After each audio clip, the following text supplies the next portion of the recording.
ভাইজান, আমি তো আপনারই খুঁজতেছিলাম। আমারে খুঁজতা ছিল কেন? ভাইজান, টাকাটা দেন। কিসের টাকা?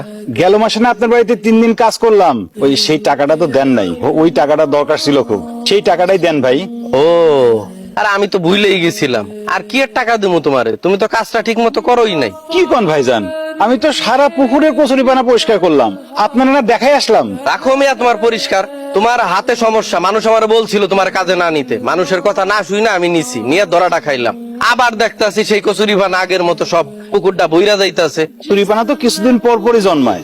আচ্ছা ঠিক আছে, ইটটা যাক, আমি আবার গিয়ে আপনার পুকুরটা পরিষ্কার করে দিয়ে আসবো না। ভাইজান, এখন টাকাটা দেন। টাকা ঈদের পরে নিও। টাকা পয়সার এখন খুব শর্ট আছি রে ভাই।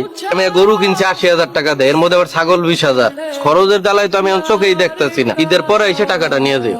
আমার টাকাটা খুব দরকার, আজকে দিলে আমার খুব উপকার হয় ভাইজান। তোমার কইলাম তো তুমি পরে আসো, টাকা তো সবারই দরকার। ঈদের পরে আসো।